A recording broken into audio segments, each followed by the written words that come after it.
Hello, everybody, and welcome to the Game Changer Show. Myself, Adam Strong. I am excited. It is December 30th, 2020. Wow, what a year. So if you're listening to this, do me a favor as well. Give me a like, comment, or share on the comment section below. I would really greatly appreciate that. Without further ado, I'm going to introduce you our guest speaker of the day. And this particular gentleman actually has got an extensive background in working in the corporate industry, especially in the motor industry, and has transitioned into becoming, I suppose, a business owner as such, which has its own challenges, you know, going from working in the corporate field to transitioning into entrepreneurship and becoming a business owner. And I'm going to be talking to John a little bit about that in a second. I was going to say, and John's had a very successful corporate career, and he'll tell us a little bit more about his career and about what he learned from his career and how he is helping other clients in growing their own businesses in the new year and stuff. So without further ado, drum roll, please, Mr. John Fuglas. John, how are you? Hey Adam, I'm very well actually, thank you. It's nearly the end of what's been an interesting year for all of us, let's be honest. So yeah, onward and upward to 2021, please. Thank you very much. Well, it's been challenging for most people, unless you're still kind of finding the ropes and things like that. And well, unless you have a factory that manufactures PPE, right? You know, to be fair.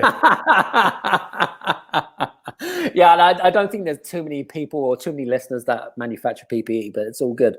So listen, John, great to have you on the show, and excited to have some conversations, because we've had some great conversations in the past, and I know that a lot of our listeners if you are listening, by the way, give us a like, comment, or share.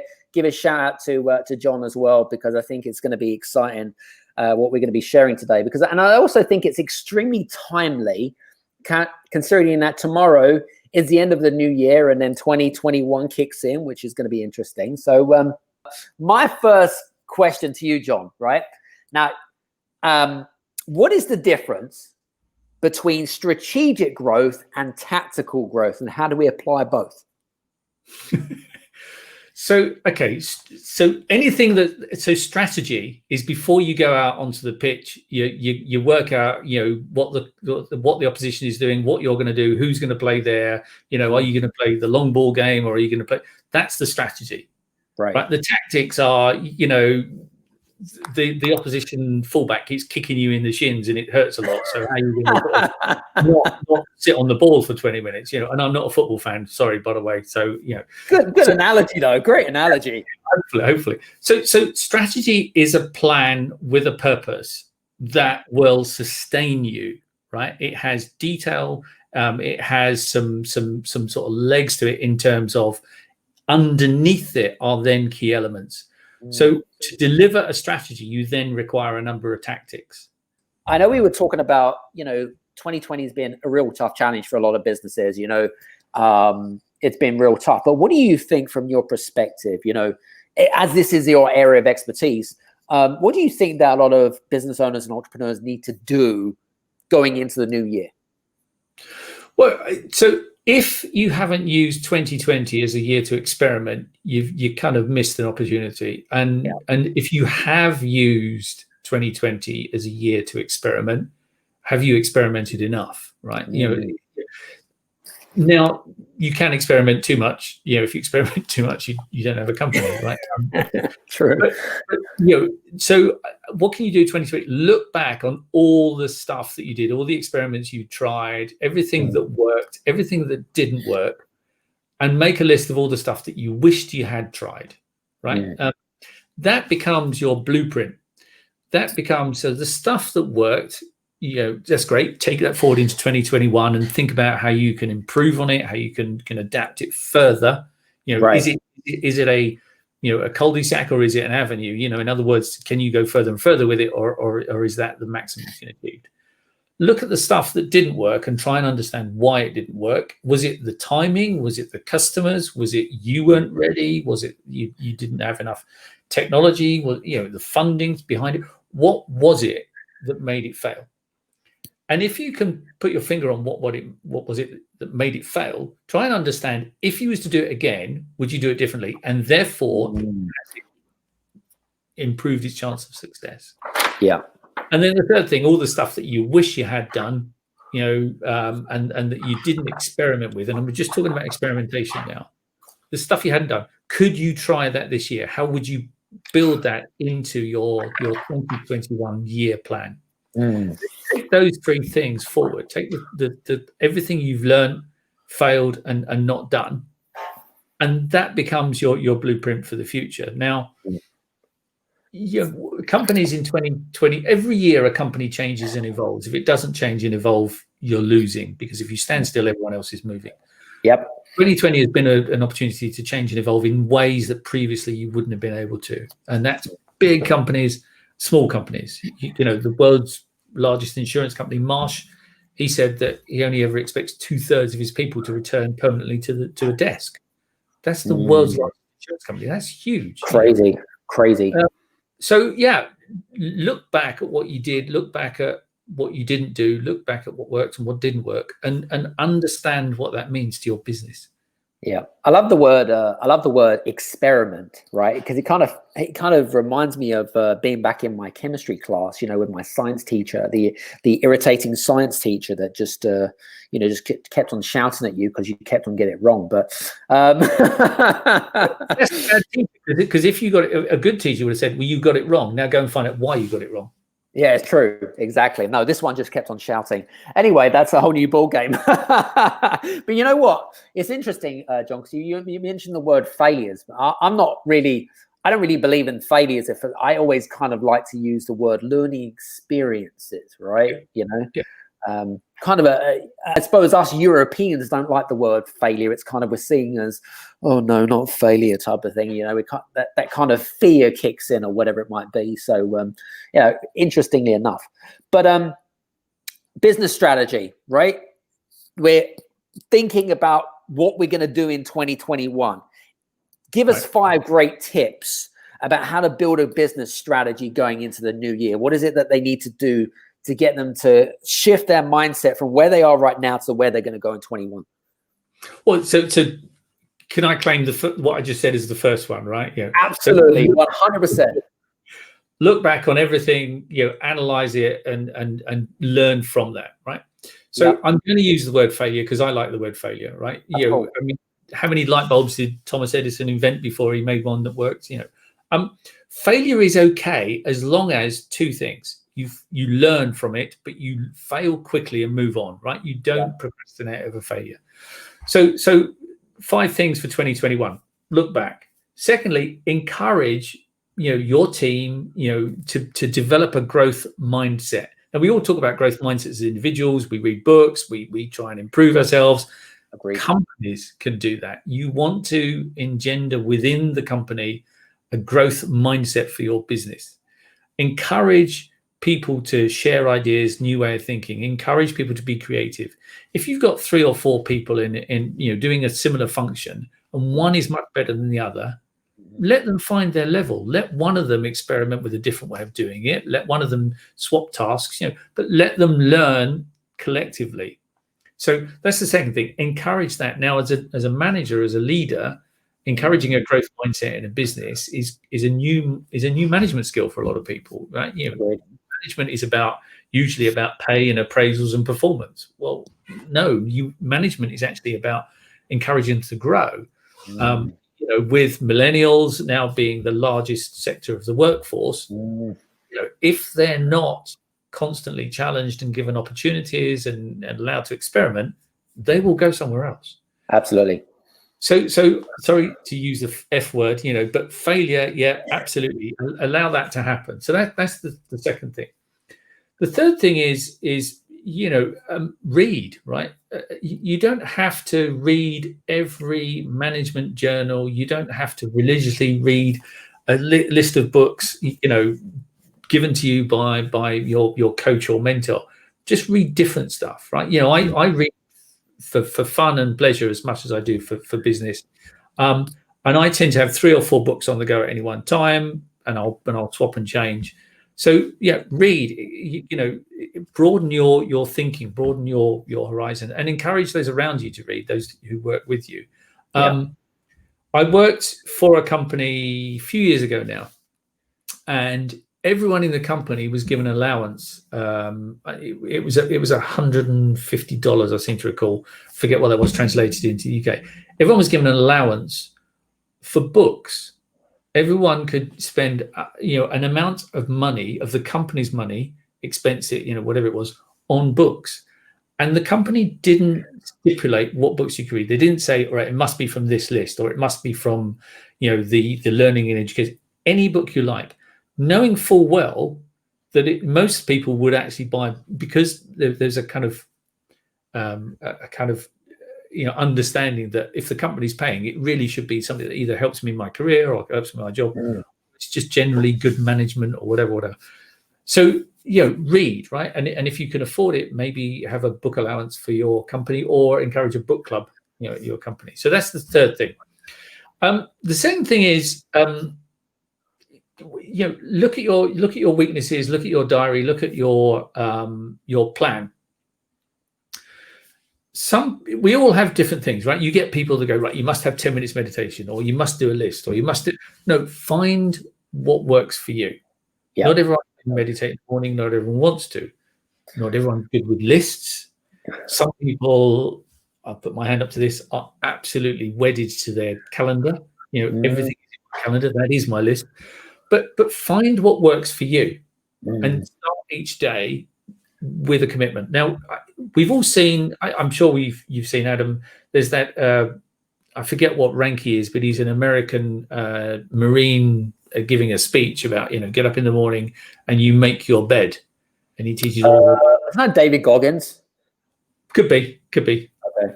But the idea that you've achieved something, first thing. So, you know, whatever you do, make sure you achieve something. If you're you know, getting out of bed in the morning, you think, right, I'm going to go for a run, and you go downstairs and you put the coffee machine on and you go, looks a bit cold outside, I won't go for a run. Everything else that you said you're going to do that morning is now questionable, because your first thing you said you're going to do, you failed at.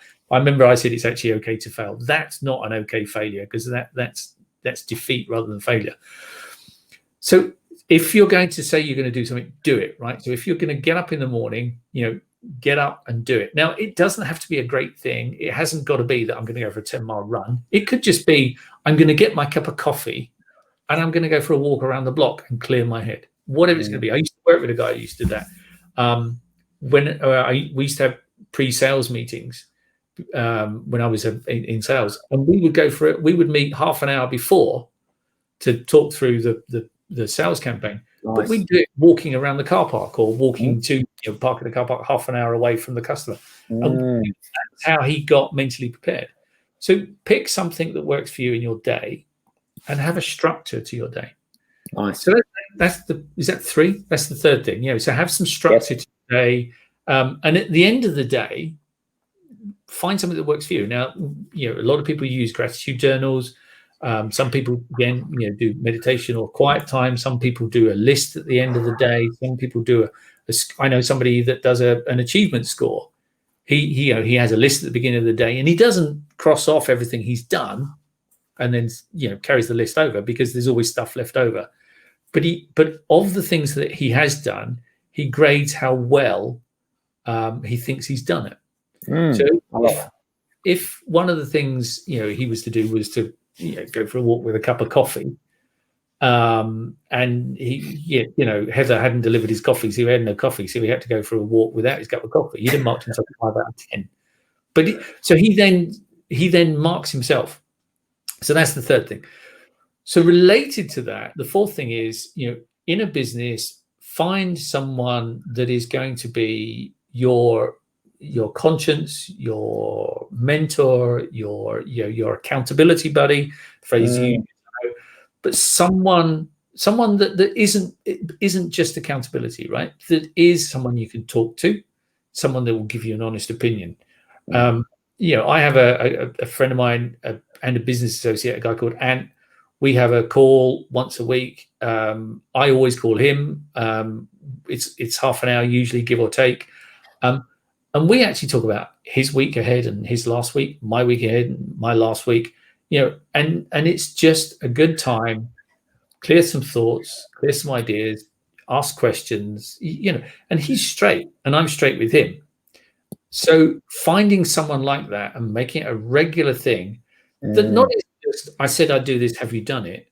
But I need some advice on this. And what do you think about this as an idea? So it's more than just accountability, right? It's a little bit of mentoring and coaching, but both ways. It's got to be an equitable relationship. Agreed. So that's the fourth thing. And then the fifth thing, so you said 5 things to grow for this year. Can I be really cheeky now and say I will happily do a one-to-one call with anyone who wants to talk about this year ahead, who wants some discussion on business strategy. Absolutely fine. You've said it now, John. Come on, you've said it now. I'm kidding.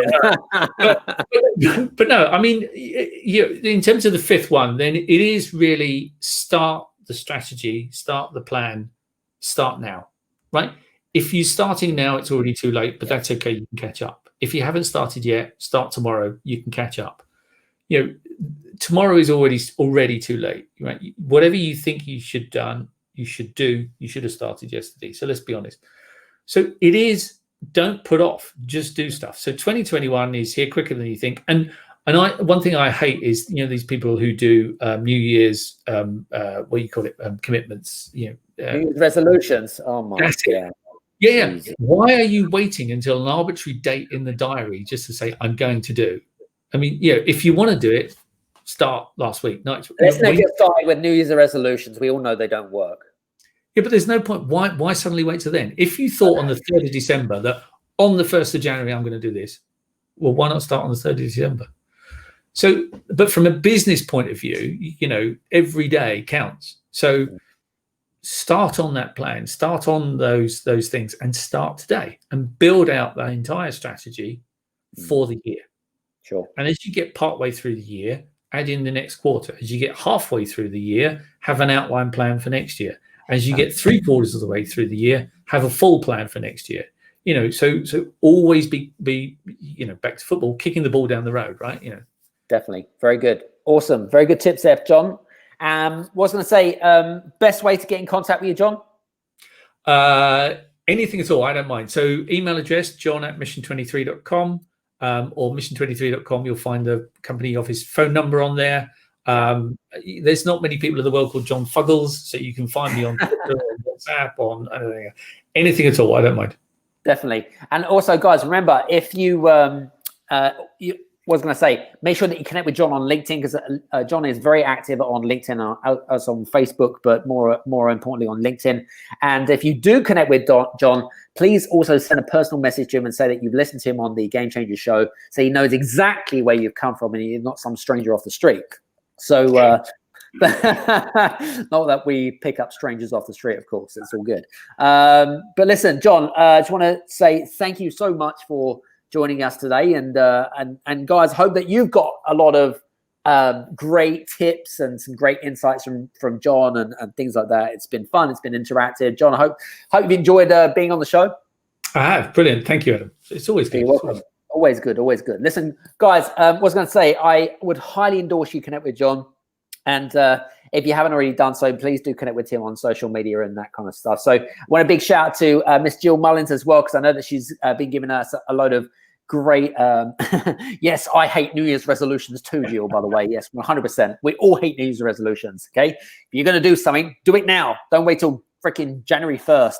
All right, because it doesn't work. All right, that's all good. So listen, guys, hope you've enjoyed today. We're going to be back on here on the next Game Changer show, January 6th at 6 p.m. With our next speaker, of course. And then make sure that you check out tomorrow's Game Changers Experience podcast as well. In tomorrow's show, which I'm going to be teaching a little bit about achievements, gratitude, and improvements, because that is an excellent show for helping you get you set up for 2021. So that's going to help you, give you some more artillery to your toolbox. We just had, we've got Anders is here. Let's have a look. Anders Orberg from Sweden says, we're already mentioning Nike. Oh, let's bring this up because this is huge. So we got mostly we're remembered for 6 NBA titles and with a lot of records when it comes to points. So Mr. Jordan is surely a good example of success. Nevertheless, we're talking about failure. Himself just keeping up hundreds of thousands of missed shots. I agreed with that's a great quote, by the way, but never in times of failure. If you succeed or you learn. And it's, that's what I learned. Yeah, so that's good. I like that. It's a great one, by the way. And, I mean, Michael Jordan, famous basketball player, and everyone remembers all the NBA titles and all that kind of stuff, And whenever he came, he was interviewed once, and they said, "Don't you feel the pressure when you come up to do a free throw, knowing it's you, knowing and he said, "No."